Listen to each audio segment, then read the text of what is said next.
Bonjour, soyez les bienvenus dans cette conférence qui est la quatrième d'un cycle organisé cette année par l'IRD, l'Institut de la recherche pour le développement et Universcience. C'est un cycle intitulé Ma planète demain, dont vous retrouverez la programmation sur leurs sites respectifs. Alors, cette conférence est en écho à la Journée mondiale des sols qui a eu lieu cette semaine.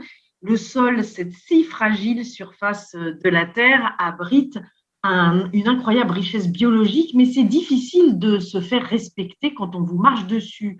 Alors, selon le dernier rapport de l'IPBES, la plateforme intergouvernementale scientifique et politique sur la biodiversité et les services écosystémiques, eh bien, selon ce rapport, un tiers des sols de la planète sont de moyennement à fortement dégradés et donc inutilisables pour l'agriculture et plus généralement, 60% sont en mauvais état. Mauvaise nouvelle, car non seulement notre sous-sol abrite 25% de la biodiversité de la planète à travers des bactéries, des champignons, des vers, des insectes, des acariens, mais aussi parce que nous lui devons beaucoup à ce sol, notre alimentation, la qualité de l'air que l'on respire, la qualité de l'eau que l'on boit. Alors, parmi les causes de cette dégradation, il y a les pollutions en tout genre, mais les terres polluées peuvent-elles se réparer? La réponse est oui, vous allez pouvoir le découvrir tout de suite avec nos invités que je vous présente maintenant. Donc avec nous pour cette conférence, Henri Robin, pédologue à l'IRD au sein de l'Institut d'écologie et des sciences de l'environnement de Paris. Bonjour. À vos côtés, enfin à vos côtés virtuels, Christophe Bichon, qui est animateur jardinier permaculteur au sein de l'association Le Sens de l'Humus et membre du laboratoire 3S pour sol, savoir et saveur, et Fabrice Collin, directeur de recherche à l'IRD au sein du Centre de recherche et d'enseignement de géosciences de l'environnement. Vous êtes tous trois, donc Henri, Christophe et Fabrice en France. Et au Maroc, à Rabat plus exactement, avec nous, Mouna Far, biologiste à la faculté des sciences Université Mohamed V de Rabat, donc qui est responsable du projet de recherche GAI Phytomètre. Vous nous en direz plus dans un instant. Et aussi Bouchra Nadir est avec nous depuis Rabat. Elle est enseignante-chercheuse en droit de l'environnement, politique publique et développement durable à la faculté des sciences juridiques, là aussi de l'université Mohamed V de Rabat. Alors, je vous signale pour ceux qui nous suivent que vous pouvez poser vos questions tout au long de cette conférence, n'hésitez pas, et vous les posez par le biais du chat, et au fur et à mesure, j'essaierai de les relayer auprès des intervenants, et de toute façon, à la fin, d'ici une petite heure, vous aurez droit à la parole virtuelle, parce qu'on ne peut pas vous donner la parole à tous sur cette plateforme, donc vous écrivez par le biais du chat et je relayerai vos questions. Voilà, donc pour bien poser tout d'abord les bases de notre discussion, tout au long de cette conférence, on va parler de sol. Alors, est-ce que vous pouvez nous décrire tout d'abord, Fabrice Collin, on va débuter avec vous, ce qu'est un sol? Oui, alors oui, en effet, c'est important de comprendre ce qu'est un sol. Alors un sol, c'est simple, c'est la petite pellicule fine que l'on connaît tous, sur laquelle évidemment on marche et l'on vit, et c'est le résultat d'un long processus physico-chimique qui met en interaction en fait la lithosphère, les roches saines sur les plus profondes, l'hydrosphère, c'est-à-dire les eaux de pluie et également les rivières, par exemple, la biosphère, c'est-à-dire tout le monde du vivant, et qui permet justement donc au sol de se former sur un temps très long. C'est quelque chose qui est important aussi de comprendre, c'est-à-dire qu'il faut plusieurs milliers d'années pour former le sol qui résulte de cette interaction et qui est donc composé, qui est en quelque sorte une interface entre le monde inerte, dit inerte, et le monde du vivant, et qui est d'une complexité importante. Pourquoi? Parce que justement, avec le temps, se forment ce qu'on appelle des minéraux secondaires par rapport aux minéraux primaires qui sont altérés. Ces minéraux secondaires sont généralement d'une grande complexité et ils forment en fait le substrat sur lequel les plantes vont croître avec le temps et qui vont se développer. Et évidemment, dans ce sol, on va trouver des micro-organismes, ce qui est vraiment une composante essentielle d'un fonctionnement de sol. Donc, ces sols, en fait, peuvent varier dans leur composition chimique, minéralogique, en fonction de la topographie, en fonction du climat, en fonction de la nature géologique, en fait, des roches en dessous. et ils peuvent varier en épaisseur de quelques centimètres à quelques centaines de mètres. Par exemple, en Équateur, les sols de la forêt amazonienne ou du Gabon font jusqu'à 200 mètres de puissance parce que justement, on a maintenant l'habitude en termes de géochimie globale, et je crois que aussi les pédologues aussi considèrent cela comme ça, les sols, on les considère dans leur concept variant donc de la roche saine, donc à plusieurs mètres de profondeur, jusqu'au sommet de la canopée. Ça, c'est la puissance verticale, et latéralement jusqu'à l'hydrosphère. Alors justement, les pédologues, Henri Robin, qu'est-ce que vous souhaitez ajouter à cette définition, sachant qu'on parle de guérir les sols ce soir, donc finalement un sol sain, c'est quoi? C'est un concept qui est relativement intéressant. Ces concepts de sol malade ou de guérir les sols, ça laisse entendre que le sol est un organisme vivant. Alors, c'est une simplification qui a certains côtés qui sont vrais, d'autres qui sont plus inexacts. Donc, je dirais que le sol, en fait, c'est un mélange, comme Fabrice l'a très bien expliqué, de matières minérales qui peuvent être héritées de la roche sous-jacente, qui peuvent être néoformées du fait de processus d'altération qui se produisent à l'interface entre la biosphère, l'hydrosphère et la géosphère, et de matières organiques qui proviennent de la dégradation des plantes et des animaux qui vivent sur et dans les sols.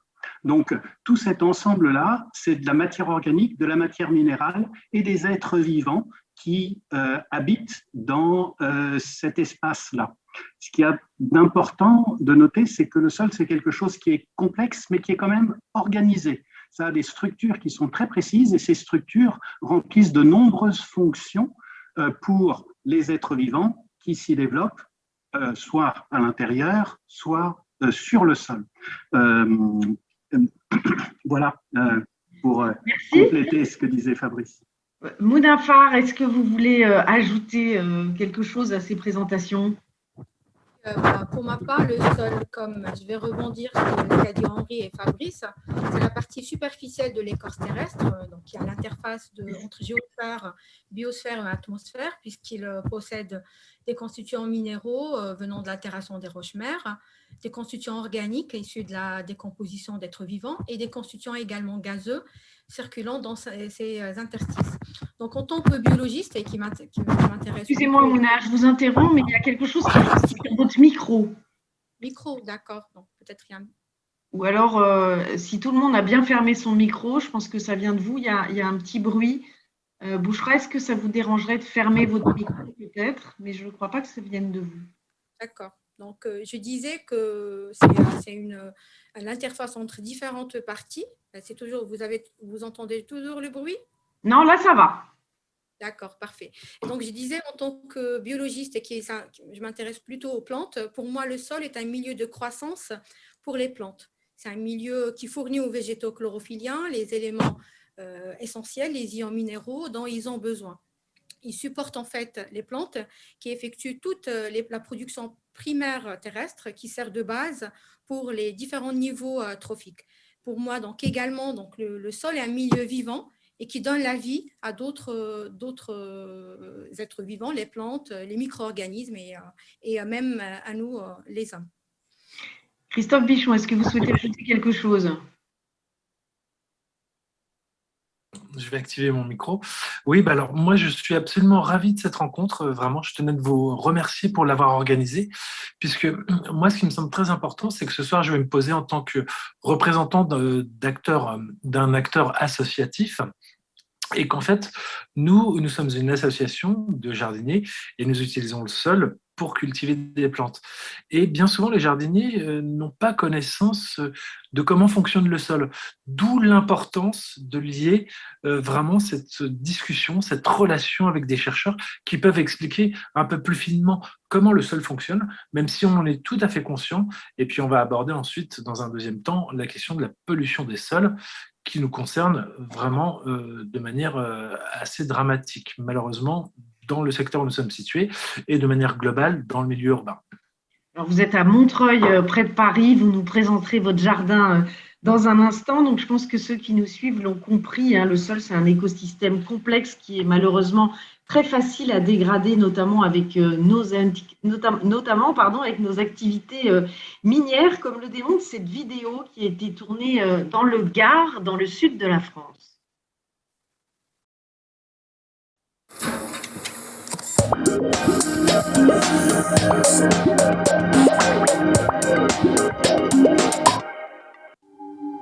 Bienvenue dans une mine des Cévennes, exploitée depuis l'Antiquité pour en extraire zinc et plomb. Au XXe siècle, en à peine 5 ans, son exploitation intensive génère un demi-million de tonnes de déchets, maintenant enfouis sous cette calme forêt de pins. Calme, en apparence, car c'est là qu'on vit, mes nombreux frangins et moi, les 3000 tonnes d'arsenic. Plantée par l'homme, la forêt de pins nous empêche un peu de prendre l'air et de bouger, mais juste sous nos pieds, une rivière prend sa source et on adore se baigner. À l'émergence de ces eaux souterraines, donc au niveau de la source du Rébus, on a des concentrations de l'ordre d'une centaine de milligrammes par litre, sachant que la limite maximale admissible en arsenic pour l'eau potable, c'est 10 microgrammes par litre.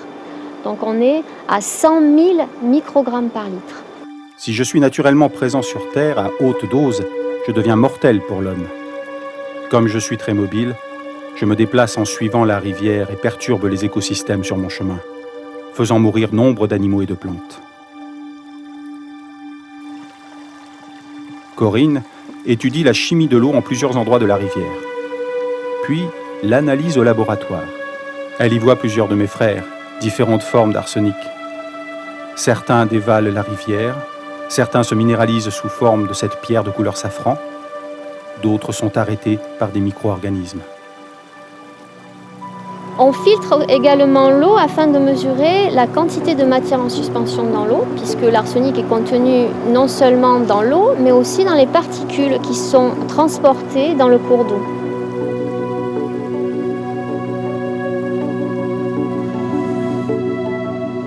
Marina cherche des bactéries particulières dans les échantillons de Corinne. Ces bactéries sont extrémophiles. Elles vivent dans des conditions extrêmes, comme l'eau de cette rivière, très acide. Marina cultive aussi des bactéries au laboratoire. Elle étudie leur ADN pour comprendre comment elles interagissent avec moi. Ces micro-organismes m'utilisent pour accélérer leurs réactions métaboliques. Je les aide à manger et à vivre. Et au passage, je me transforme un peu. J'ai moins la bougeotte. Je reste sur place et suis alors moins toxique. Moins présent le long du reste de la rivière, je cause moins de dégâts. Et on a pu mettre en évidence des processus naturels d'atténuation de l'arsenic dans le cours d'eau en aval qui est pollué et qui fait intervenir des bactéries capables de transformer l'arsenic toxique et l'immobiliser afin d'être sans danger pour l'environnement. Corinne et Marina étudient ainsi les phénomènes naturels qui me stoppent dans ma course. Elles parlent de bioremédiation. Leur recherche a pour but de limiter par des moyens naturels la pollution dont je suis responsable.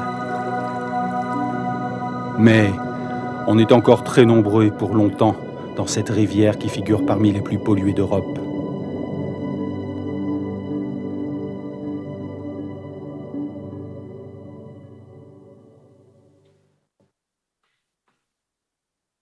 Voilà, on voit à travers cette petite vidéo l'impact des activités minières dans le sud de la France. Mounafar, vous travaillez sur l'impact des sites miniers au Maroc, sur les sols. Alors, quels sont les impacts que vous avez relevés ? Oui, justement, donc au Maroc, nous nous intéressons aux sols contaminés par les déchets issus des activités minières et plus particulièrement, nous nous intéressons aux mines orphelines. Donc, je rappelle que le Maroc compte aujourd'hui à peu près 200 mines, notamment du fait abandonnées, donc des mines orphelines, du fait d'une importante prospection et exploration minière opérée donc, lors d'une période où les opérateurs miniers étaient moins contraints au respect de l'environnement. Il n'y avait pas des lois qui exigent aux opérateurs miniers d'intégrer la composante environnementale dans leur projet. Et du coup, avec la plupart de ces mines abandonnées, se trouvent en fait dans des régions semi-arides à arides, où des quantités importantes de rejets miniers constituant généralement de résidus et des roches stériles ont été laissées sur place sans aucune prise en compte ou de travaux de réhabilitation prévus par la suite. Et donc, dans ces régions, nous, en tant que chercheurs, appartenant à la faculté de sciences de Rabat, donc on a monté avec une étroite collaboration avec l'Institut de recherche pour le développement. Et nous avons donc monté un projet de laboratoire, de construction de laboratoire mixte international, le laboratoire AMIR, activités minières responsables, enjeux, défis et solutions au Maroc. Et justement, donc, dans l'objectif de caractériser ces environnements et relever les effets négatifs de ces activités sur notre environnement. Et jusqu'à présent, donc, au niveau de ces zones, on est en présence de contaminations importantes aux métaux lourds, donc qui sont facilement disséminés par le vent et par les ruissellements des eaux de surface vers des régions habitées avoisinantes. Et donc ces métaux lourds et également des métalloïdes se trouvent malheureusement dans certains cas, donc souvent à plusieurs kilomètres des sites d'origine, et rendant donc ainsi ce phénomène dévastateur et difficile à contrôler. Donc, on est vraiment en présence d'éléments, donc de concentration très élevée en métaux dans les sols, qui sont nocifs non seulement pour l'homme, mais également pour la biodiversité de la faune et de la flore, des milieux terrestres et également aquatiques, donc au niveau de ces régions.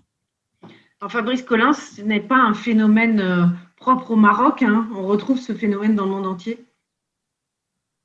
Oui, à commencer par la France. Donc, comme on l'a vu là dans l'exemple, qui a été très bien étudié par Corinne. En fait, ce qu'il faut bien comprendre, effectivement, c'est que la législation était bien plus légère et que la plupart des exploitations minières se sont faites avec évidemment une idée de rentabilité immédiate, sans prendre en considération les impacts à la fois sur les sols, sur les écosystèmes et également sur les hommes. Donc, en fait, c'est un peu l'histoire de toute la métallurgie depuis 6000 ans qu'on entend là. Et il est évident que quand on vient chercher une matière minérale, qu'on l'extrait en fait de la surface de la planète, il y a des impacts sur les sols, sur la biodiversité et également en termes d'impact sur les sociétés, puisque les sociétés s'arrangent autour de ces projets d'une façon qui peut être évidemment difficile à vivre. Parfois, comme on l'a vu, comme on l'a subi, par exemple, on connaît Germinal. On voit ce que ça a pu donner, en fait.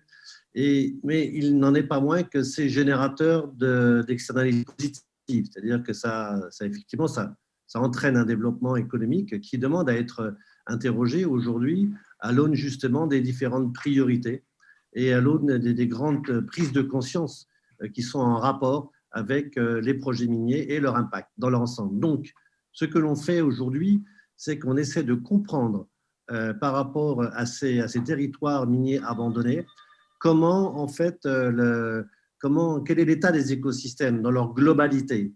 Et ça nous enseigne quelque chose d'important pour les exploitations minières qui doivent démarrer. On essaie par les connaissances qui sont accumulées sur justement les impacts négatifs de l'exploitation minière à partir essentiellement en fait des déchets qui sont abandonnés, les terrils, les fameux terrils par exemple.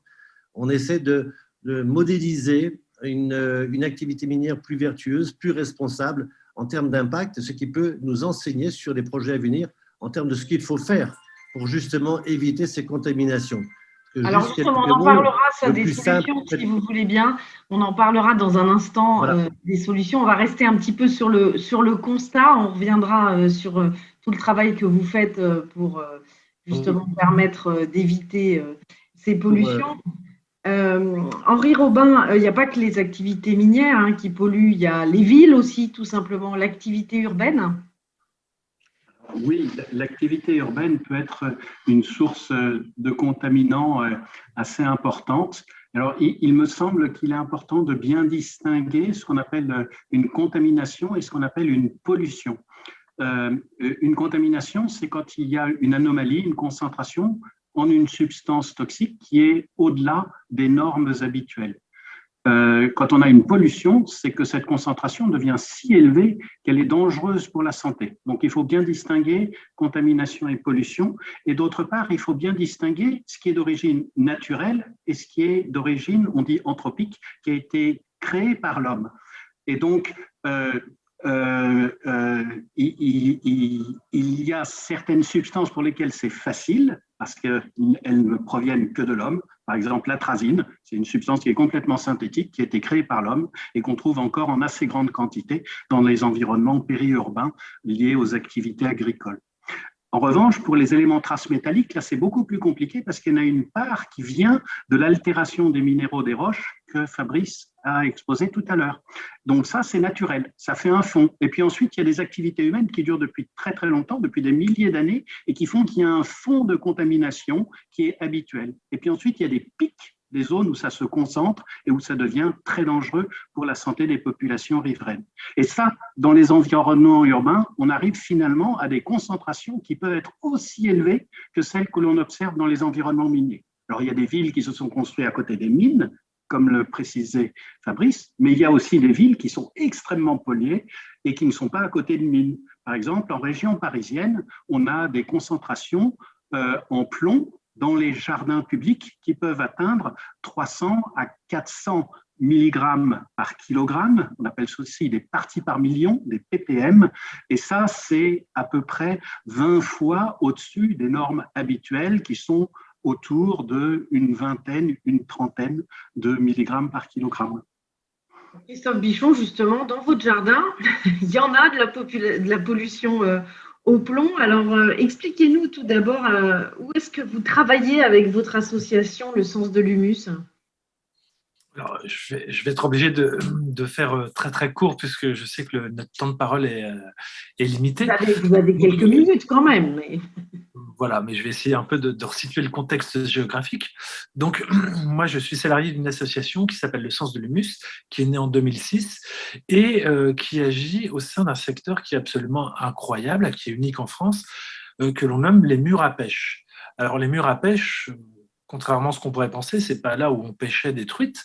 C'est un endroit qui a été développé dès le XVIIe siècle avec la création d'un système extrêmement complexe permettant la mise en place de microclimats avec des matériaux issus uniquement in situ de prélèvements et qui permettaient donc d'élever des murs qui étaient construits à partir de silex issus des silex récupérés sur place, de gypse issus des carrières de Montreuil, de Romainville, et de monter des murs, en général, je vais donner des grandes généralités, puisqu'il y a toujours des exceptions, en général hauts de 2,30 m à 2,70 m, en général espacés de 5 à 4 mètres, et en général orientés nord-sud, et qui permettaient de créer des microclimats. Et au XVIIe siècle, ces premiers murs ont été montés pour faire de la culture de la vigne. Ensuite, au XVIIIe et au XIXe, on a pratiqué une arboriculture assez complexe avec des formes palissées de fruitiers, et notamment dont évidemment l'arbre le plus emblématique était le pêcher, avec les fameuses pêches de la ville de Montreuil qui étaient vendues à prix d'or sur les 3 grandes cours européennes, à savoir la cour du roi Louis XIV, la cour de la reine d'Angleterre et la cour des tsars de Russie. Ces pêches avaient une valeur inestimable. Et il faut envisager que Montreuil, donc qui, pour nos auditeurs en fait, qui sont francophones et qui ont peut-être du mal à situer, est donc une ville qui touche Paris, et Montreuil alimentait donc en fruits, en légumes et en fleurs coupées la quasi-intégralité de Paris. Ça faisait partie de la grande couronne maraîchère d'Île-de-France. Et Montreuil a développé un système absolument incroyable, un système quasi labyrinthique. Alors, quand on voit des photos que je vais vous présenter par la suite, on se rend compte très rapidement, on veut bien voir les photos et après, il va falloir qu'on aille directement à la production du sol. Très, très rapidement. Et c'est quelques photos qui vont juste vous donner un petit exemple de jusqu'où on a pu pousser des techniques vraiment d'amélioration de culture. Alors, j'espère juste que je vais retrouver mes fichiers sans trop m'y perdre. Ça, c'est un peu le souci. Tac, tac, tac, où j'en suis, c'est la catastrophe. Ah voilà, hop, j'y suis, voilà.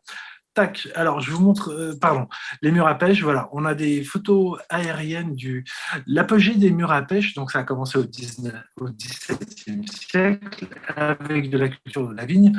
L'apogée a été jusqu'au XIXe siècle, où on avait jusqu'à 2/3 du territoire de la ville de Montreuil qui était couvert de ce système donc de murs, très, très efficace en termes de microclimat, avec des formes palissées d'arbres qui étaient plaqués contre ces murs, qui restituaient une inertie thermique pendant la nuit.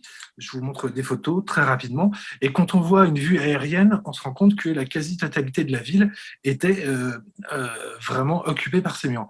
À ce jour, sur les 600 km linéaires qui existaient, il n'en reste que 17. 8,5 hectares ont été classés. Nous faisons partie. Donc, notre jardin qui fait 8500 m² fait partie de ces 8,5 hectares qui ont été classés. Il s'avère que la problématique, c'est qu'à un moment donné, alors, pardon si je prends un peu trop de temps, c'est que pour enrichir ces sols, donc, ont été utilisés, on a beaucoup utilisé à un moment donné l'appellation qui était totalement erronée d'utilisation des boues des stations d'épuration de la ville de Paris. Il s'avère que c'est une erreur sémantique, c'était les gadous de la ville de Paris. Et les gadous au XIXe siècle, en fait, constituaient tous les déchets organiques de la ville de Paris, qui étaient constitués en grande partie encore, il faut bien se rappeler, donc d'excréments animaux, en partie vraiment, et on ne se rend pas compte de la place du cheval qu'occupait les chevals. Je vous demandais d'aller à l'essentiel. Voilà, donc des excréments animaux, des excréments humains et différentes autres petites cochonneries diverses, dont du plomb. Ça a été utilisé en tant qu'amendement majeur et ensuite, dans les années 1950 et 60, avec vraiment l'utilisation d'une chimie très très forte. On est sur des sols extrêmement pollués et actuellement, notre problématique, nous qui menons différentes actions, puisque les associations dynamiques qui œuvront à la fois dans le domaine du jardin d'insertion, la réduction des déchets organiques en milieu urbain avec la gestion de plus de 50 sites de compostage, de l'éducation à l'environnement, on accueille des enfants de tous âges, de la formation, de la production de plants. Voilà, on se retrouve confronté à une problématique de pollution extrêmement élevée et c'est pour ça qu'on est ravis, nous, de collaborer avec l'IRD et le Lab 3S, de se dire, mais comment est-ce qu'on peut faire pour régler ce problème qui nous dépasse complètement. Évidemment, nous ne sommes pas scientifiques et c'est pour ça qu'on est absolument ravis de travailler avec des personnes telles qu'Henri et puis le travail formidable de Pauline aussi qui n'est pas présente ce soir. Mais voilà, en fait, c'est comment faire à un moment donné parce que excusez-moi Christophe, je vous coupe, mais parce qu'il faut quand même vous avez raison, de façon équitable. Je vais vous demander d'arrêter de partager l'écran si c'est possible. Bien sûr, vous avez raison, oui, bien sûr. Et donc, juste pour dire que, en fait, pour couper ça, c'est qu'on s'inscrit pleinement dans ce mouvement qui est très porteur actuellement, qu'on appelle l'agriculture urbaine. Et l'agriculture urbaine, en région parisienne ou en région toute la grande couronne de Paris, elle pose des problèmes majeurs, puisque, comme le disait Henri à très juste titre, on est sur des taux de pollution qui sont complètement hallucinants, mais vraiment.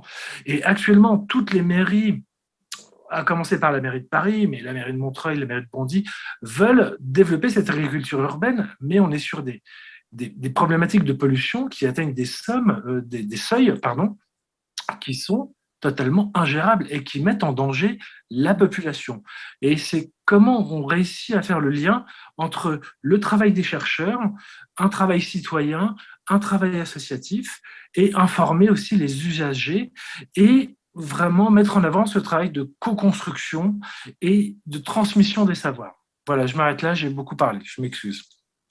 C'est moi qui suis désolée de vous avoir coupé la parole, mais on est un peu obligé d'avancer dans notre discussion pour les gens qui nous suivent.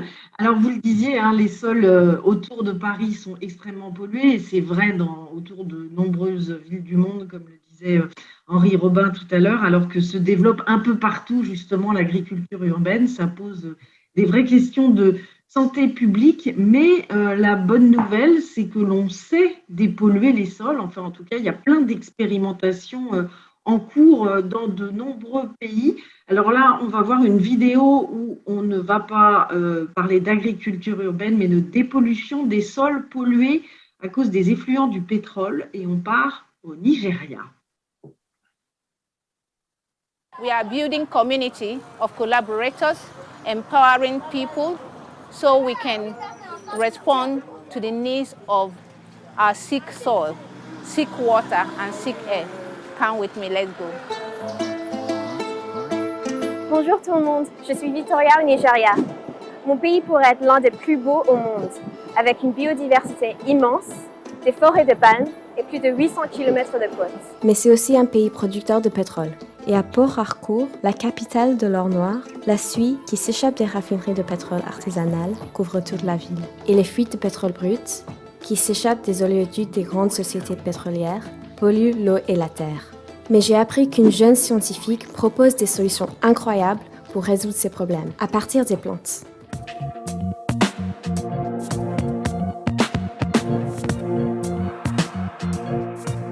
Eukarya est biochimiste. Son terrain de recherche, ce sont des zones polluées du delta du Niger. Les oléoducs sont souvent vieux ou défectueux. En plus, certains villageois les incisent pour en retirer le pétrole brut et le raffiner dans des petites installations artisanales. Tout ça entraîne beaucoup de fuites. La terre est presque imbibée d'hydrocarbures. Pour la dépolluer, Eukarya commence par analyser l'état du sol, afin de choisir les plantes adaptées. We collect samples properly labeled and then we subject them to screen. So we look out for these hydrocarbons, the ones that have the capability to cause cancer and those that may not cause cancer but have other risk implications in the soil. Une fois qu'elle connaît l'état du sol, Eukarya choisit les meilleures plantes pour le restaurer. La phytorémédiation est une technologie naturelle pour dépolluer l'eau et la terre. Sur un sol nu, les contaminants peuvent s'envoler avec la poussière ou s'infiltrer dans le sol à la moindre pluie, parfois jusqu'aux nappes phréatiques. Avec les plantes, ils sont stabilisés, c'est-à-dire bloqués dans les racines, les tiges ou les feuilles. Mais certaines plantes ont un autre pouvoir. Elles dégradent les polluants. Autour de leurs racines, des bactéries sont capables de découper les molécules en composés moins toxiques. Le naphthalène, par exemple, est un hydrocarbure qui persiste dans les sols et peut causer le cancer. Eukarya a découvert que le système sol-bactéries-racines de l'EVA ou du pois mascate agit comme une mini-centrale de traitement de ce polluant. En y apportant de l'oxygène, elle le transforme, entre autres, en anhydride phtalique, qui n'est pas classé cancérigène. Ces composés sont ensuite stockés dans la plante ou évacués par les feuilles. Résultat, un sol qui ressemblait à ceci avant le passage d'Eukarya ressemble à cela quelques mois plus tard. Les plantes peuvent encore contenir des polluants et ça reste un problème à prendre en compte. Mais pour les hommes, comme pour les animaux, ces contaminants sont beaucoup moins dangereux que les hydrocarbures d'origine. My biggest dream is to get better at data science so I can ramp up compelling evidence to take my cleanup technology to the next level so I can have a bigger impact. Eukarya gagne effectivement de plus en plus d'influence en enseignant son éthique et ses techniques à ses élèves. We have forgotten that we are stewards of the globe. That's why we are here. All humans are supposed to be stewards of the globe. Dans un pays tellement patriarcal et extractif, ça me donne tellement de courage et d'inspiration de voir des femmes au Nigeria qui surmontent les barrières liées au sexe et qui se passionnent pour la durabilité de la planète. Mais ce qu'il faudrait surtout, c'est que les industries pétrolières mettent des mesures en place pour qu'on n'ait pas à subir la pollution en attendant que les plantes viennent nous sauver. J'espère que comme moi, ça vous a donné de l'espoir. Et allez voir d'autres vidéos des haut-parleurs.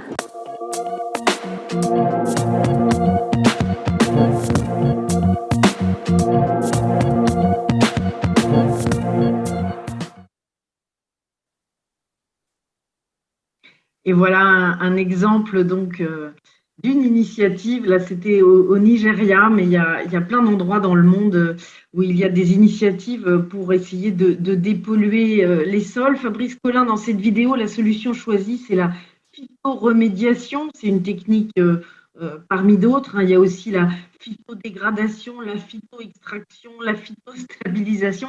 Tout ça, c'est une histoire de plantes. Exactement. Alors, en fait, on a bien compris. Alors, les sols sont pollués ou contaminés de différentes façons et par différents produits. Dont on a oublié d'ailleurs au passage tout ce qui est phytosanitaire et puis tout ce qui est pesticides, hein, qui est aussi vraiment aussi contaminant très puissant, dont on n'a pas encore parlé. Tout ça pour montrer qu'en fait, les éléments qui polluent et qui contaminent le sol, qui lui-même est un acteur biogéochimique très puissant, comme on l'a vu, tous ces éléments-là ont des formes chimiques qui sont très variées. Alors inorganiques, organiques, complexées, à l'état particulier, à l'état dissous dans le sol, liés à des particules minérales, etc. C'est pour vous montrer la complexité de l'alliance entre les contaminants et les matrices dans lesquelles ces contaminants évoluent. Donc ensuite, évidemment, les plantes qui poussent sur ces sols-là, et d'ailleurs c'est une erreur qui parfois est faite pour ceux qui veulent revégétaliser, ils prennent souvent des plantes qui croient très très vite, et c'est souvent une erreur, parce qu'il faut, comme ça a été montré là, aller chercher la plante qui est déjà adaptée dans les conditions naturelles et qui donc va être le meilleur agent pour dépolluer, pour décontaminer ces sols. Donc oui, là, il y a tout un tas de processus qui permettent, par le fonctionnement lui-même de la plante, c'est une histoire de flux, donc de flux d'éléments qui vont passer du sol à la plante, mais en même temps d'interaction avec les micro-organismes et qui vont faire changer d'état, en fait, la chimie des molécules qui sont des molécules polluantes ou contaminantes.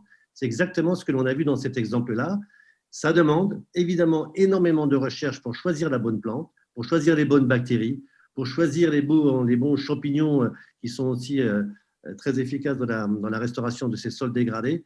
Et là, ce que l'exemple montre très clairement, c'est qu'il faut des équipes de recherche qui s'attaquent aux problèmes par site contaminé.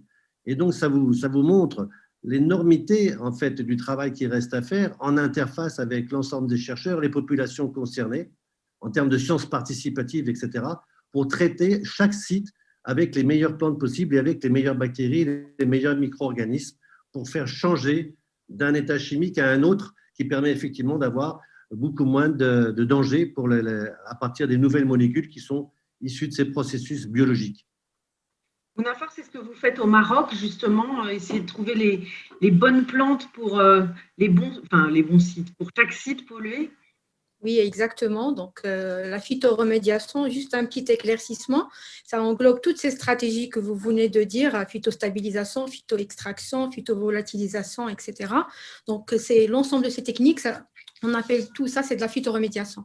Et justement, au Maroc, on s'intéresse à ces technologies. Ce sont des technologies vertes, écologiques, respectueuses de l'environnement et moins coûteuses si on les compare à des technologies de réhabilitation physique ou bien chimique. Ça ne perturbe pas l'environnement. Mais comme a dit Fabrice, pour le choix de ces espèces, ce n'est pas un choix arbitraire. Au Maroc, on est jusqu'à présent donc, à l'échelle laboratoire, des études au laboratoire, à l'échelle des essais pilotes, mais à grande échelle, vraiment, il n'y a pas beaucoup d'études dans ce sens.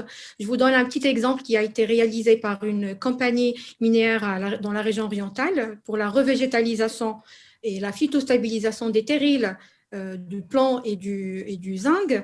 Et donc, cette société a choisi donc, quelques espèces d'une manière arbitraire pour les utiliser en revégétalisation. Mais ça n'a pas marché. Et donc là, c'est juste pour souligner ce que Fabrice vient de dire. Donc, il faut la collaboration entre ces opérateurs miniers qui veulent réhabiliter et les chercheurs pour le choix de la bonne plante, la bonne combinaison. Donc, des fois, on a besoin des combinaisons entre plusieurs plantes pour réhabiliter et répondre à la problématique de chaque site en fait. Et donc, c'est pas un truc, c'est pas une technique, ça paraît facile, donc le fait de choisir une plante, prendre une plante et la cultiver sur le site, c'est pas aussi simple que ça.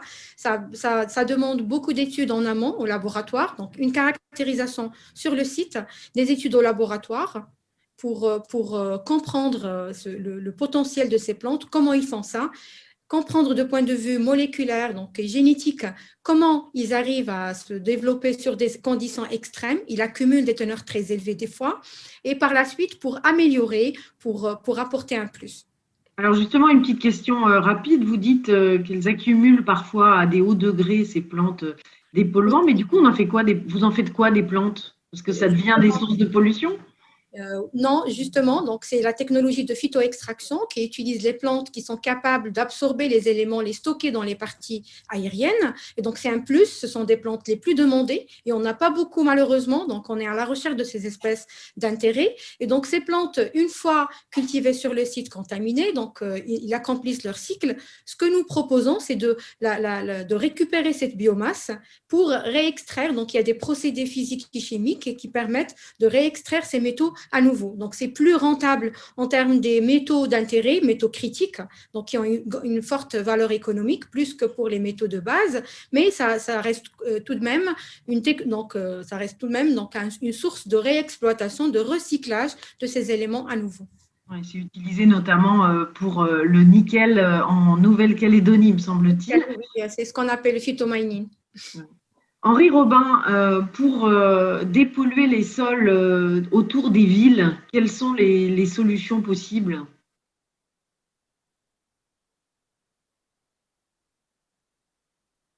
Henri Robin, vous m'entendez? Oui. Ah oui. Non, je disais, pour dépolluer les sols autour des villes, quelles sont les solutions possibles? Il y en a plein, hein, et ce qu'il faut bien prendre en considération, c'est que l'éventail de contaminants est extrêmement large et pour chacun de ces contaminants, il va y avoir une panoplie qu'il faut mettre au point dans chacun des cas. Donc, moi, je vais vous parler d'une solution sur laquelle on travaille depuis quelques années dans les environnements urbains pour réhabiliter les sols, non seulement dans leurs fonctions agricoles, mais dans un ensemble d'autres fonctions qui sont extrêmement importantes. Les sols ne servent pas que de support à l'agriculture, ils ont aussi un rôle important pour la filtration des eaux, donc ce sont des surfaces qui sont perméables et qui permettent d'assainir les eaux qui ruissellent dans les environnements urbains. Ce sont aussi, du fait que ça supporte des plantes, des éléments extrêmement importants pour le climat local, avec toutes les fonctions d'évapotranspiration qui diminuent la température dans les espaces verts des villes. Et on sait que les villes sont des points de chaleur importants. Donc, il y a plein de fonctions dans ces espaces dont on restaure la qualité et la santé. Alors, qu'est-ce que l'on fait, nous? C'est que on constate que les villes sont de plus en plus grandes, abritent de plus en plus de gens, et ces gens consomment et ont des déchets alimentaires. Et ces déchets alimentaires peuvent être compostés pour faire des matières organiques de bonne qualité. Et d'un autre côté, dans les environnements urbains, il y a énormément de travaux d'excavation. Pour vous donner un ordre de grandeur, la ville de Paris extrait de son sous-sol tous les ans 30 millions de mètres cubes de matière minérale. 30 millions de mètres cubes, c'est gigantesque. Donc on a là des ressources qui sont considérables et en associant ces matières minérales avec les matières organiques produites par les composts, on peut constituer des substrats fertiles. Et ensuite, ces substrats fertiles, on les met en couverture au-dessus des zones polluées. Et on regarde dans quelle mesure les espaces deviennent à nouveau fonctionnels, permettent de faire de la culture, de supporter des espaces verts, et puis principalement d'empêcher la diffusion dans l'environnement des substances toxiques qu'on a ainsi enfouies. Donc, ça marche à court terme, non? Parce que j'imagine que les vers de terre, ils ne s'arrêtent pas là. Ils remontent, non? Tout à fait, tout à fait. Ces questions-là sont extrêmement importantes de savoir dans quelle mesure ces solutions sont durables, comment est-ce qu'on peut faire pour les entretenir et quelles sont les précautions qu'il faut prendre pour suivre la recontamination des espaces qui sont pollués. On a un exemple, nous, sur notre campus de recherche à Bondy, où on sait que des déchets ont été enfouis lors de la construction du campus il y a à peu près 75 ans. Ce sont des déchets qui contiennent en particulier des scories métalliques et donc des concentrations en plomb qui sont relativement élevées, aux alentours de 300-400 ppm. Eh bien, ces gravats ont été recouverts par une couche de terre végétale qui était complètement saine il y a 75 ans et qui maintenant contient des concentrations qui sont de l'ordre de 100 à 150 ppm. Donc, on voit bien qu'il y a une partie de la pollution qui a été enfouie qui est remontée. Mais il y a aussi une partie de cette pollution qui correspond à des retombées atmosphériques, liées en particulier à la circulation dans l'environnement urbain. Christophe Bichon, où en êtes-vous à Montreuil, du coup, avec ces techniques pour dépolluer vos sols, les sols de votre jardin? Alors, je vais rejoindre pleinement Henri. C'est là où je vais me permettre de rebondir encore une fois. Je pense que si nous voulons travailler de manière globale sur cette question de pollution, il est nécessaire de faire une interaction globale entre les chercheurs, les acteurs et les citoyens qui se posent nombre de questions, puisque nous-mêmes, parmi nos jardiniers, en fait, on sait que nos sols sont pollués. Désormais, on a une cartographie qui est assez fine, puisque on a la mairie de Montreuil qui a financé donc une étude, et on a désormais une cartographie très très fine de notre parcelle, de nos parcelles, puisque notre terrain fait pas moins de 8500 m². Et il s'avère que cette pollution, contrairement à ce qu'on pouvait penser de manière initiale, est extrêmement hétérogène. Elle n'est pas homogène du tout. Donc, vous avez vu un peu ce schéma que je vous ai montré sur le parcellaire des murs à pêche, qui est très segmenté. Et en fait, on a des zones, donc avec... alors, on a la totale, on a le jackpot gagnant, on a donc des parcelles cadmium, des parcelles plomb, des parcelles cuivre, des parcelles mercure, des parcelles arsenic, ainsi de suite. Et je pense que Henri, on pourra en parler bien mieux que moi. Nous avons réussi, donc en 2020, à monter un consortium. Ça faisait 3 années que nous répondions à un appel à projet de l'ADEME et qui nous a permis d'obtenir une subvention pour mener un protocole de recherche sur 4 sites. Donc là, on parle du département de la Seine-Saint-Denis, du 93, du 9-3, comme disent les jeunes, et que nous avons été un des 4 acteurs associatifs qui a été retenu. En l'occurrence, nous, c'est sur une parcelle qui est polluée au mercure sur des taux de contamination 6 fois supérieurs aux normes acceptables, et qu'après, dans les 3 autres lieux, il y a Activille à Pantin, l'IRD à Bondy, bien sûr, et à l'âge sur l'île de Saint-Denis, qui là aussi atteint des concentrations absolument phénoménales. Et donc, on mène ce protocole de recherche qui va durer 3 années, mais Henri l'expliquera bien mieux que moi, et on va voir un peu comment ces technosols vont pouvoir être une possibilité de réparation de cette pollution.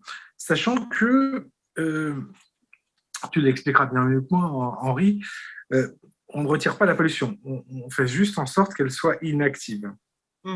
Et nous, ce qui nous intéresse, en fait, c'est cette rencontre entre ces 2 univers.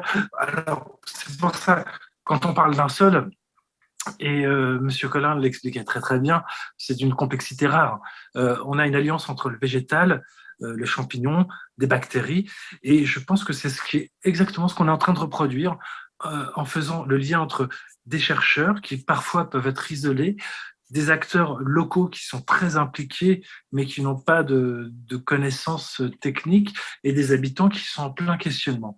Et l'idée, c'est de recréer cette espèce de symbiose humaine, parce que là, vraiment, si on veut sortir de ces problématiques de dépollution, il va falloir qu'on passe par l'humain. En fait, moi, la question qui se posait, c'était comment peut-on guérir les sols? Moi, j'ai envie de poser la question, comment peut-on guérir les humains?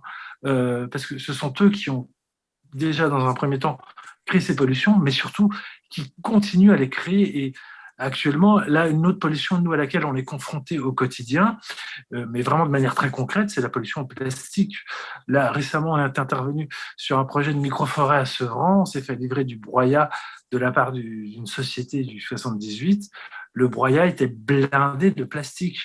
Et on partait sur un sol sur un espace qui, a priori, était plutôt pourri, alors qu'en fait, il n'était pas tant que ça. Mais avec notre apport de broyat massif, nous avons repollué ce site avec des microplastiques. Et un peu une question sans fin, en fait. Et moi, je trouve ça bien qu'on soit plusieurs entités à y réfléchir, plusieurs acteurs qui agissent chacun à notre niveau et chacun avec nos niveaux de connaissance du territoire, nos niveaux de connaissance scientifiques. Et voilà, je m'arrête là, sinon je parle trop encore une fois. Mais je pense qu'Henri, tu peux parler peut-être un peu plus, développer parler du projet hip-hop, en fait, parce que c'est un projet qui est quand même important.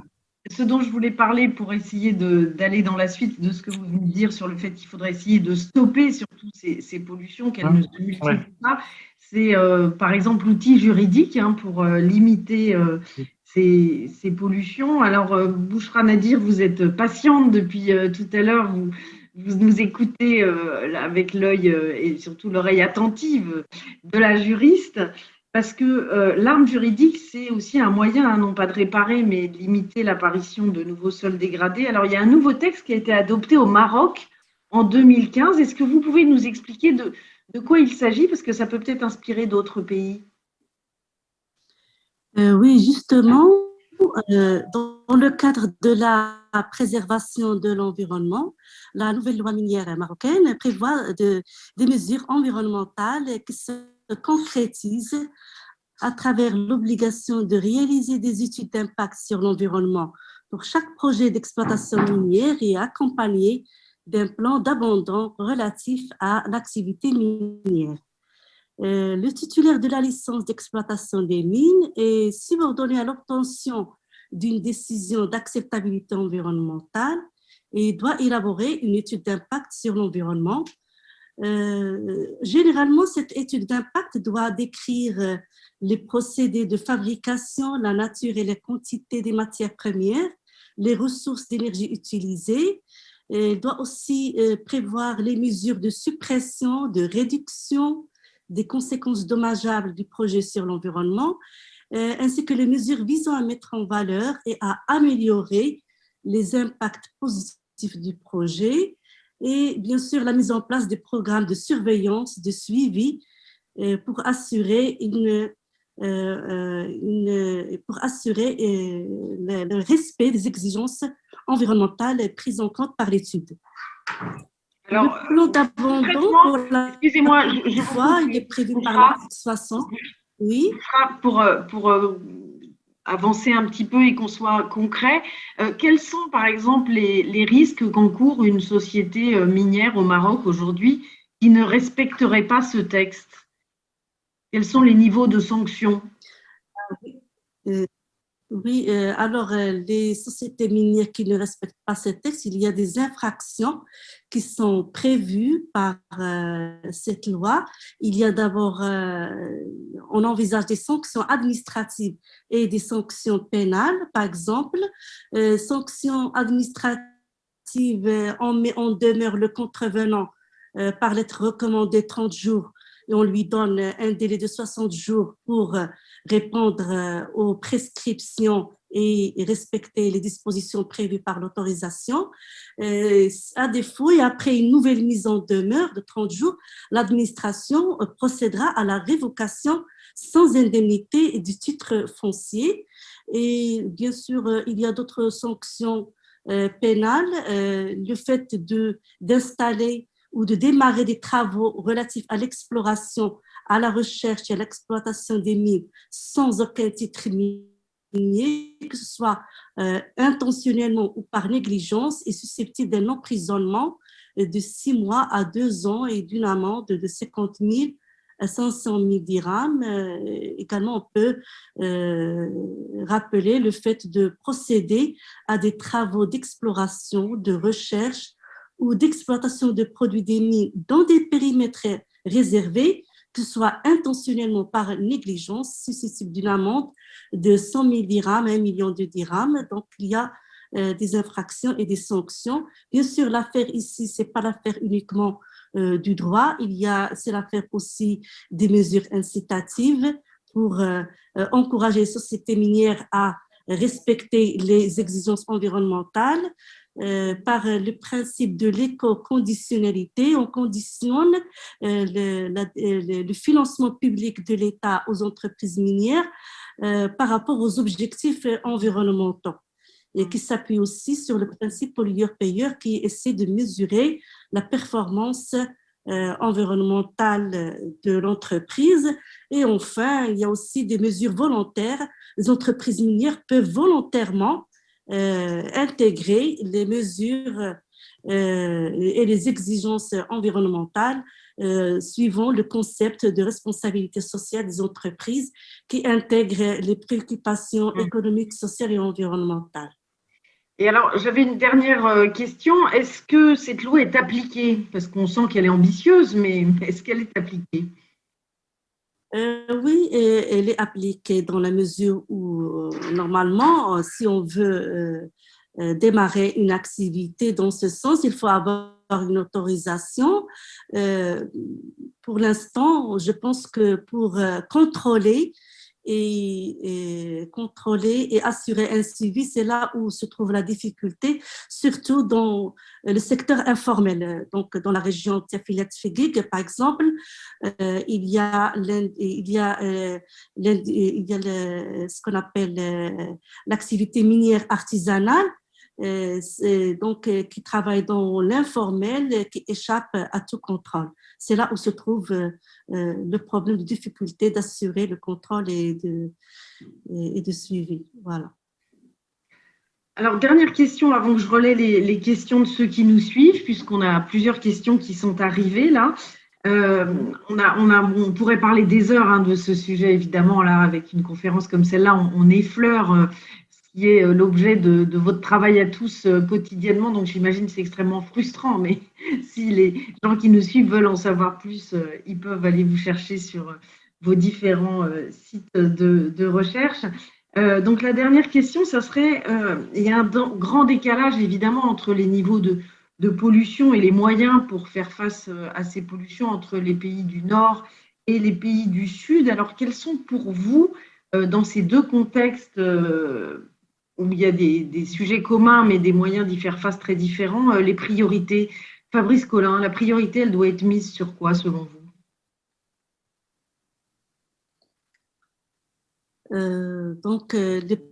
C'est une question pour Fabrice Collin. Je pense qu'il faut renforcer davantage la réglementation et lier, par exemple, l'octroi de l'autorisation à des stratégies de réalisation des objectifs environnementaux. Pourquoi pas ne s'inspirer du droit français pour la mise en place d'une police des mines qui est chargée de la prévention et de la cessation des activités dommageables pour l'ensemble des titulaires, qu'ils soient titulaires d'autorisation de déclaration ou non titulaires d'autorisation. Cela garantit davantage la dimension sociale et environnementale. Merci beaucoup, Bouchra, pour ces explications. On va s'arrêter un petit peu là pour le volet juridique, mais on voit qu'il y a un levier important. Donc, Fabrice Collin, pour vous, quelles sont les priorités? Alors, la priorité, pour moi, effectivement, je peux rebondir aussi sur la partie juridique, c'est-à-dire qu'il faut qu'il y ait un contexte global qui soit mis en place par l'ensemble des personnes qui sont impliquées dans ces processus de dépollution des sols et également ceux qui sont impliqués dans les processus de pollution, de contamination. Donc, comme ça a été dit, la première chose à faire, c'est d'éviter d'arrêter maintenant en fait, les dégâts en fait, un peu de l'anthropocène par rapport à la condition de ces sols. Ne plus les contaminer, ce serait déjà très, très important. Pourquoi? Parce que justement, on l'a compris, le sol est quelque chose qui est capital pour la vie de l'humain. Il met de nombreux milliers d'années à se former, mais il peut être évidemment contaminé très rapidement. Et ça revient, cette temporalité, je pense que c'est primordial de l'adresser également dans les process. On le voit bien aujourd'hui pour s'attaquer à cette question de décontamination, de dépollution, à la fois des produits industriels, des pesticides ou des éléments traces métalliques. Il faut des équipes pluridisciplinaires qui est également ce qu'on appelle transdisciplinaire, en fait, qui rassemble de nombreux acteurs autour de la question. Et il faut s'attaquer à ces chantiers, en fait, réellement. C'est-à-dire qu'il faut déterminer des chantiers prioritaires et faire en sorte que les forces multiples, dont celle de la recherche, mais pas que, puissent adresser la question. Je pense que c'est la priorité, de faire des partenariats. Et c'est évidemment ce que l'on fait avec l'IRD, aussi bien au nord que au sud. je veux dire, on interface les chercheurs du Nord, les chercheurs du Sud pour résoudre ces questions-là. Et on aide également aussi les liens Sud-Sud pour permettre également de résoudre ces problèmes sur différents sites. Donc, je crois que l'important, c'est ça, en fait, c'est de prendre cette conscience-là et pour nous, chercheurs, de mettre tout en œuvre les moyens. Et les moyens, ça peut être, bon, évidemment, les moyens humains, de les mettre en commun de façon interrelationnelle, et également les équipements. Et vous l'avez dit tout à l'heure, c'est-à-dire que là, il faut réduire en fait l'asymétrie des pays du Sud et des pays du Nord en termes d'équipements scientifiques pour résoudre les problèmes et partager la connaissance en sciences ouvertes. Ça, pour moi, c'est la priorité. Après, il y a un cadre juridique qui peut être aussi poussé, le plus poussé possible, qui a un peu évolué en France à partir de la loi de la biodiversité en 2016, c'est celui de bien commun. Considérer que le sol, évidemment, est un bien commun. C'est une question juridique qui est très, très difficile à adresser puisqu'il y a des conflits d'usage juridique par rapport au droit privé et est-ce que pourrait être le droit commun. Mais ça, c'est évidemment également une très bonne entrée pour mettre des contraintes. Merci. Christophe Bichon, je vois que vous demandez la parole. Sur la priorité. Une dernière réflexion. Nous, en tant qu'association très militante et très active, nous sommes de plus en plus sollicités par des mairies, par des bailleurs sociaux pour aménager des jardins en pied d'immeuble. Et on se rend compte, alors c'est pour ça que je voudrais déborder au-delà de la question du sol, qu'est-ce qui se passe au-dessus du sol?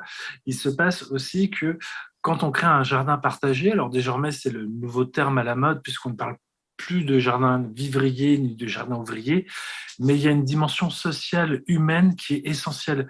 Nous, on intervient au cœur de cités qui sont des cités sensibles et on se rend compte que le jardin peut être quelque chose d'absolument fédérateur et c'est ce qu'on mène aussi au travers de notre jardin partagé en développant la dimension thérapeutique du jardinage, mais que ça ne peut pas être fait sur des sols pollués. Et c'est là où aussi il faut interpeller les élus et les mettre face vraiment à un problème qui est majeur. Et c'est pour ça que je vais relancer la balle à Henri. Est-ce que tu peux nous dire donc voilà, nous donc désormais, on travaille sur des jardins. La technique, c'est du hors-sol. C'est un peu basique, mais on ne résout pas la problématique. C'est juste mettre un pansement sur quelqu'un qui est atteint de gangrène. Et Henri, est-ce que tu peux nous dire 2-3 mots du Lab 3S et du projet Hip-Hop? Henri? Oui, alors le projet Hip-Hop, c'est effectivement un projet qui est assez intéressant puisqu'il connecte des acteurs associatifs avec tout un écosystème d'associations qui ont des objectifs qui peuvent être assez variés, qui peuvent être de l'insertion, qui peuvent être du jardinage, qui peuvent être du bon voisinage, tout simplement. Et puis des acteurs politiques qui orchestrent un petit peu les choses au niveau des territoires dans lesquels s'inscrivent ces associations, et puis des acteurs scientifiques qui essayent de mettre au point, je dirais, des techniques qui nous permettent, je dirais, de façon temporaire, de contourner un petit peu la question de la présence de ces substances très polluantes, en s'assurant que, on n'expose pas les jardiniers ou les usagers de ces espaces à des dangers importants liés à la présence de ces substances contaminantes. Donc, ça me semble important. Alors, ce qui est important aussi, c'est d'être capable de prendre en considération une variété très, très grande des contextes dans lesquels ces pollutions s'inscrivent. Les sols sont différents, les polluants sont différents, certains sont connus, d'autres sont émergents et nos connaissances sont encore très parcellaires. Et donc, il y a un intérêt quand même à faire de la recherche et à la faire, je dirais, de façon relativement carrée, de respecter certaines, je dirais, qualités scientifiques, que les expériences sont reproductibles, qu'on les conduit de la même façon dans les différents endroits. Et donc, ça, c'est très intéressant aussi de construire une recherche participative en transmettant des protocoles d'études à des jardiniers ou à des acteurs associatifs. Et là, il y a vraiment, je dirais, des associations qui se créent et qui permettent d'aller très très vite, d'une part parce qu'on est en prise directe avec les questions que se posent ces associations, et donc on cherche sur des thèmes qui les préoccupent, et puis d'autre part on transmet tout un tas de protocoles, de méthodes, d'approches, d'esprit critique, de façon de s'interroger par rapport à son environnement, à ces populations qui sont extrêmement, je dirais, sensibles à l'apport que les scientifiques peuvent avoir vis-à-vis de leurs activités. Merci beaucoup. Mounafar, quelles sont pour vous les priorités? Bon, les priorités, donc, pour répondre à cette question, guérir un sol. Et donc, nous, comme chercheurs, nous proposons des solutions, comme j'ai dit, des solutions écologiques, des solutions que nous étudions au laboratoire avant, mais ça reste tout de même au laboratoire. Donc, pour moi, il faut une structuration de la recherche avec la communauté prenante, avec les autorités. On a une volonté, nous, on propose, on fait des études. Pour chaque site, on peut proposer des plantes adaptées, des plantes qui répondent à la problématique, mais ça s'arrête là. Donc, on fait des essais pilotes. Mais s'il n'y a pas cette volonté des autorités pour accompagner ce genre de projet, donc on ne pourrait pas aller plus loin. Et donc, pour moi, la structuration de cette recherche en partenariat avec les autorités est une priorité. Bien sûr. Alors, j'ai une question. Oui, pardon. Merci beaucoup. Alors, on va passer au moment des questions des gens qui nous suivent. Il y a une question, c'est peut-être pour vous, justement, Mouna, une question de Pauline Godet-Chardonnay qui dit « Combien de temps faut-il pour mettre au point une technologie de phytoremédiation pour une pollution donnée ?» Pour répondre à cette question, en fait, ça dépend de la stratégie. Combien de temps pour développer donc une stratégie de phytostabilisation. Donc, il faut d'abord identifier, faire des prospections au niveau des sites, puisque la réponse à la problématique des sites, comme on vient de dire, se trouve au niveau de site lui-même. Donc, identifier les plantes, évaluer leur teneur en métaux. Donc, si c'est pour la phytostabilisation, il faut des plantes qui accumulent au niveau des systèmes racinaires. Et par la suite, donc cette plante, bien sûr, on peut passer à l'échelle des essais pilotes ou bien à grande échelle pour la phytostabilisation, c'est possible. Ça demande, donc la phytostabilisation, en fait, ça ne dépollue pas, ça fixe les métaux, ça les mitige, donc les fixer au niveau des systèmes racinaires et limiter leur propagation. Et donc, ça limite le passage des polluants vers des sols avoisinants, vers les cours d'eau et vers les nappes phréatiques. Et donc, ça demande des années, donc c'est des années pour la fixation. Alors que pour la phytoextraction, c'est pire encore, c'est plusieurs années. Pour dépolluer un site, ce n'est pas une solution dans l'immédiat. Donc, c'est vraiment, ça nécessite beaucoup d'années. C'est des cycles et des cycles qui se répètent. J'ai lu quelque part donc, un travail qui a été réalisé en Iran et ça demandait à peu près 20 ans pour dépolluer un site, je pense, du zinc. Donc, ça nécessite beaucoup de temps. Ce n'est pas des solutions dans l'immédiat. Oui. Ça, c'est un petit peu démotivant, mais une question de Jacques Thierry de Ville d'Avray. Quand des nouvelles solutions sont trouvées, sont-elles rapidement et suffisamment partagées entre les pays? C'est peut-être une question pour vous, ça, Fabrice Collin. Alors, il est clair que dans le domaine de la recherche, il y a une confidentialité, puisque les chercheurs publient leurs résultats après, Mouna vient de le dire, c'est-à-dire qu'une recherche en partenariat comme ça, elle prend plusieurs années, 3, 4, 5 ans. Et effectivement, on doit publier ensuite donc nos données, et ces données deviennent à ce moment-là, rentrent dans le domaine public dès lors qu'elles sont publiées. Dans l'interface, ce n'est pas évident. Mais une fois qu'elles sont publiées, puisque les résultats sont publiés dans des revues internationales, et un comité de lecture, la plupart du temps, elles sont accessibles. Le rôle du chercheur doit effectivement être aussi de disséminer cette connaissance-là, de la vulgariser le plus possible. C'est aussi un exercice auquel on s'attache particulièrement. Et oui, je pense que de plus en plus, en fait, les données sont échangées. C'est pour ça que tout à l'heure, je disais qu'une des priorités, c'était aussi l'open science, c'est-à-dire vraiment favoriser l'accès à tous les peuples du monde, à cette connaissance-là qui est en fait elle-même un bien public, voilà, qui doit devenir un bien public. Donc oui, c'est l'effort que l'on doit tous faire, mais qui déjà fonctionne pas mal en fait.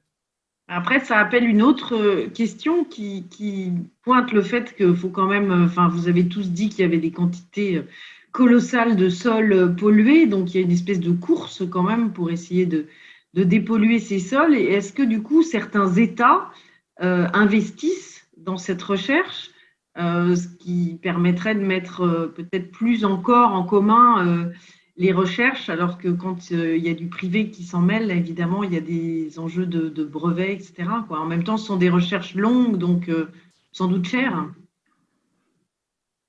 Qui veut répondre à ces questions? En fait, vous avez raison. En termes d'État, je pense que… Alors, on l'a dit tout à l'heure, il y a une asymétrie des pays du Nord et des pays du Sud en termes d'équipement et en termes également aussi de formation qu'on résout actuellement de plus en plus. Il est évident que les pays industrialisés, qui ont d'ailleurs le plus dégradé leur propre sol et qui ont aussi continué à dégrader souvent les sols donc, dans d'autres pays, en particulier du Sud, ont une puissance de tir qui est forte dans la résolution de ce problème. Il y a énormément de laboratoires dans le monde qui travaillent sur cette thématique-là parce qu'elle devient prioritaire. Donc, à ça, je peux répondre, je ne pourrais pas les grands pays, les grands pays qui, les États-Unis travaillent beaucoup, la France aussi travaille beaucoup sur cette thématique-là, donc les Allemands, les Hollandais, etc., pour le Nord et pour le Sud, au Maroc, il y a énormément d'efforts qui sont faits actuellement. Dans les pays aussi d'Afrique de l'Ouest, il y a, par exemple, des centres d'excellence africains qui sont financés actuellement par la Banque mondiale et qui traitent aussi en particulier de cette thématique sur les mines et sur la capacité en fait, de l'enseignement supérieur et de la recherche à accompagner en fait, ces projets miniers pour pouvoir les rendre plus vertueux et en même temps essayer de mitiger ou de réduire complètement les impacts sur les écosystèmes. Il y a beaucoup d'efforts qui sont faits actuellement sur cette thématique-là parce qu'elle devient vraiment capitale. C'est jamais suffisant, évident. Et comme on l'a dit tout à l'heure, il y a une question de cinétique. Ça va très, très vite de contaminer. Il faut du temps pour décontaminer. Mais on doit faire confiance aussi, je vais terminer avec ça, à la nature. Toutes ces solutions sont des solutions bio-inspirées, c'est-à-dire par la nature. La nature est quand même bienveillante. Elle n'est pas trop revancharde. Et il suffit de l'analyser pour mieux la comprendre et pour trouver des solutions. En revanche, l'homme, c'est ce qui a été démontré là, par tous les travaux qui peuvent être faits par la recherche, doit catalyser ces solutions ensuite pour accélérer la cinétique de décontamination. Mounafar, je vous vois écouter attentivement, mais est-ce que vous avez l'impression que donc, au Maroc, les choses sont prises sérieusement et qu'il y a suffisamment d'échanges nord-sud? Oui, effectivement. Donc, les choses sont prises d'une manière plus sérieuse. Le fait qu'il y a une loi qui a été instaurée en 2015 et qui impose d'intégrer cette composante environnementale dans les projets miniers. Donc, ça montre qu'il y a une volonté d'aller plus loin et de résoudre ce problème environnemental. Bien sûr, de notre côté, il y a des collaborations également avec les pays du Nord, donc notamment avec la France et l'Institut de recherche pour le développement. Et ce transfert, en fait, ça va nous permettre donc d'avancer et de s'inspirer des compétences des chercheurs, donc de l'IRD, des collaborations qu'on est en train de monter ensemble. Ça va nous permettre de s'inspirer, de former des étudiants ensemble, et donc pour répondre par la suite à cette problématique environnementale. Alors, il y a une autre question de Joël Sillon. Vu l'importance et l'étendue des terres contaminées, la question de leur réhabilitation très rapide me semble très importante. Du coup, donc ça c'est une première question. Est-ce qu'on peut aller vite? Je crois que vous avez un peu répondu, notamment Mouna l'a dit, mais Henri Robin, ça prend du temps de décontaminer un sol, de dépolluer. Oui, et puis je pense qu'en la matière, il faut rester prudent. Il y a énormément d'initiatives qui sont en train de se déployer pour créer des opportunités d'agriculture dans les environnements urbains et périurbains. On sait que ces environnements sont contaminés, on sait qu'on aura du mal à les décontaminer très rapidement, et donc il convient d'être prudent, de faire en sorte, je dirais, de pallier à des situations dramatiques déjà en recouvrant ces sols, parce que c'est mieux que de les enlever, parce que les enlever ne résout rien du tout. Donc maintenant, on est beaucoup plus sur des techniques de stabilisation, d'enfouissement et de protection des usagers par rapport aux sources de contamination et de vérification que ces sources de contamination ne remontent pas trop vite, soit vers les couches saines qu'on a déposées au-dessus, soit dans les racines, puis dans les fruits ou les parties comestibles des plantes qu'on y cultive dans le cadre de l'agriculture urbaine. Donc oui, les choses sont lentes, la recherche se doit d'être prudente. Il faut, je dirais, prendre le temps de vérifier que les résultats qu'on obtient à un endroit sont généralisables, qu'ils ne sont pas juste circonstanciels à certaines conditions très particulières. Donc, il faut répéter les expériences et s'assurer que on ne met pas en danger les gens en leur disant bon, ben voilà, c'est la solution miracle. Et en fait, ça fonctionne pas à un autre endroit qu'à l'endroit où on a établi le résultat.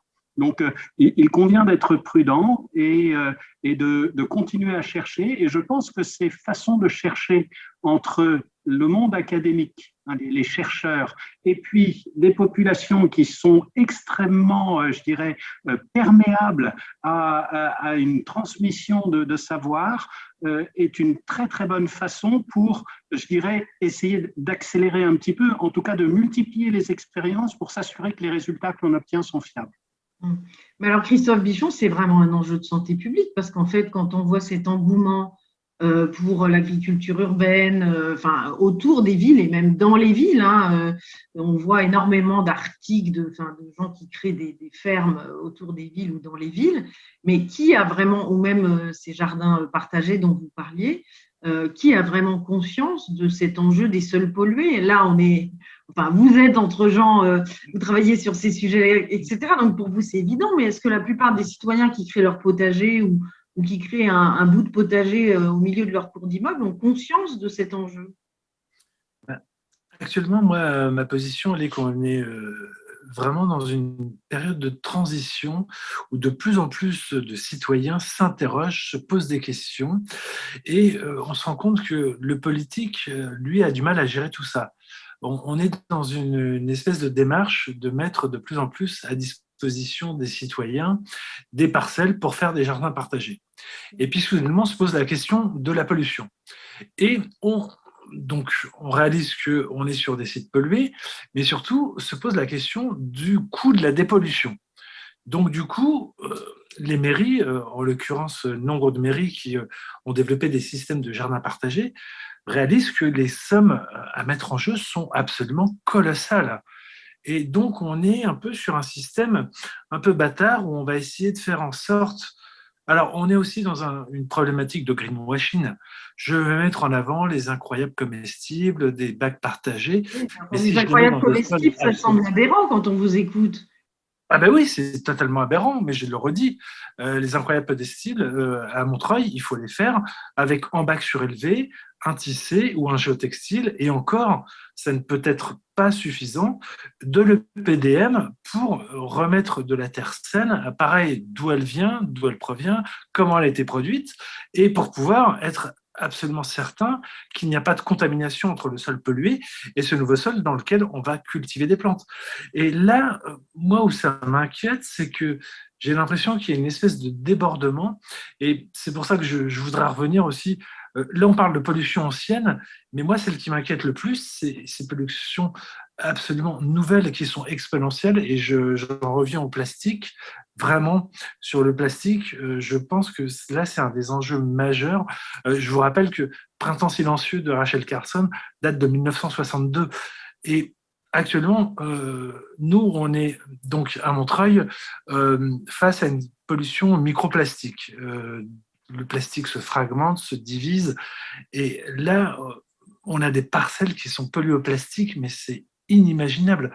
Alors moi, je suis pas scientifique, j'ai pas de connaissance de comment vont évoluer en fait ces micro-fragments de plastique. Je sais qu'à terme, ils se fragmentent, et à terme, ils vont rejoindre forcément les nappes phréatiques et les cours d'eau, mais je pense qu'on est dans des enjeux un peu majeurs, où on commence seulement à comprendre la problématique de l'ancien, mais on ne résout pas le nouveau. Et le nouveau, il arrive sur des courbes vraiment exponentielles. Alors, vous m'arrêtez, des amis, si je dis des bêtises, mais c'est une espèce de course contre la montre. Et le politique n'arrive pas à se positionner, n'arrive pas aussi à mettre les sommes en jeu pour bloquer le process. Et puis surtout, il y a pour moi, il y a une grosse problématique d'éducation aussi. Vraiment, il faut aussi rassurer les citoyens, vraiment leur faire prendre conscience des dangers potentiels, puisqu'il y a danger potentiel, il y a mise en danger. Nous, donc, on accueille des classes régulièrement, on a une autre cartographie de terrain et on sait que sur certaines parcelles, on est sur des zones toxiques pour des jeunes enfants que nous accueillons.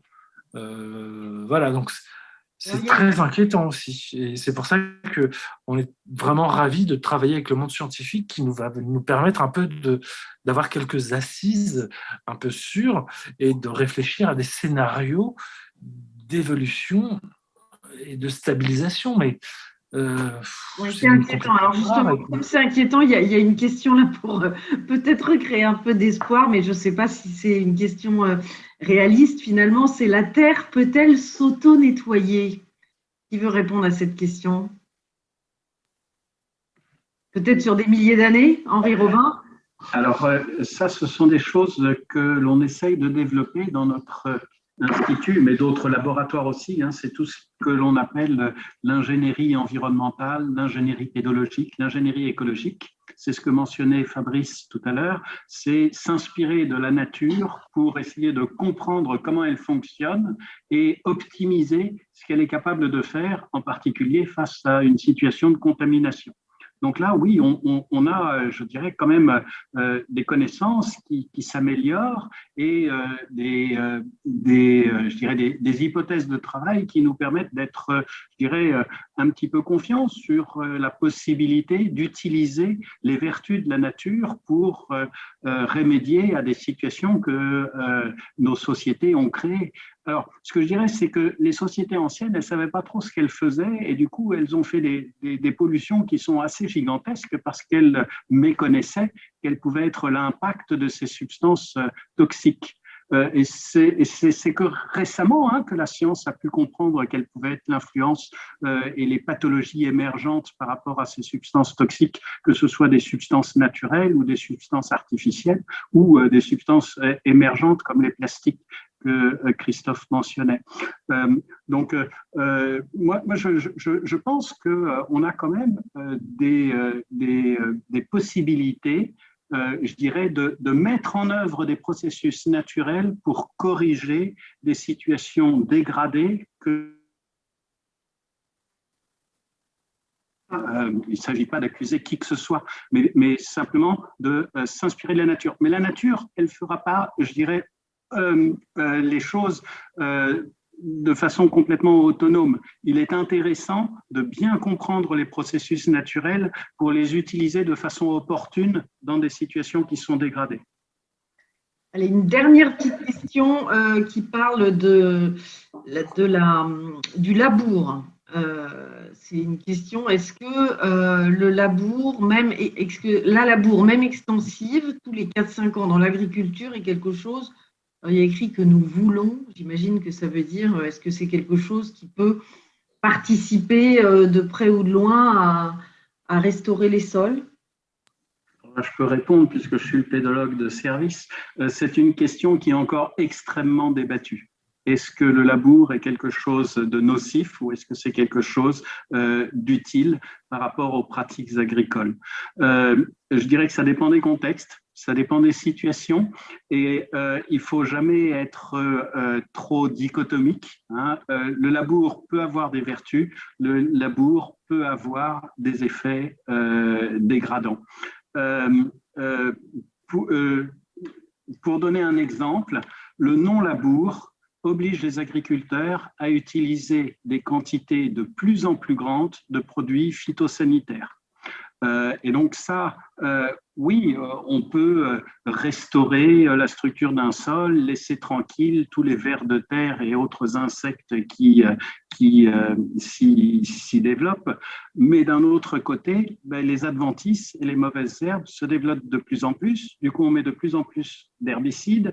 Les adventices deviennent de plus en plus résistantes à ces herbicides. Donc, il faut en mettre de plus en plus, etc. Donc, on a résolu un problème, mais on en a créé un autre.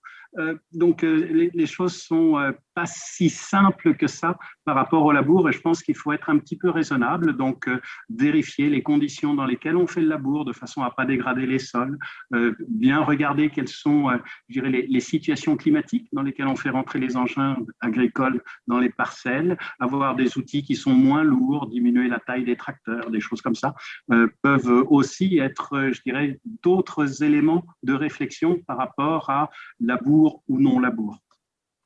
Très bien, merci beaucoup. On va s'arrêter là dans notre discussion. On sent bien que, en tout cas, la recherche est extrêmement mobilisée et qu'il y a tout un pan de recherche qui travaille sur ces sujets. C'est rassurant, même si on voit bien que le chantier est colossal. En tout cas, merci à tous de vous y atteler. Merci à tous ceux qui nous ont suivis. Et cette discussion sera évidemment, vous pouvez la partager par la suite puisqu'elle sera disponible sur la chaîne YouTube de la Cité des Sciences et sur celle de l'IRD. Merci beaucoup à tous et je vous souhaite une bonne soirée.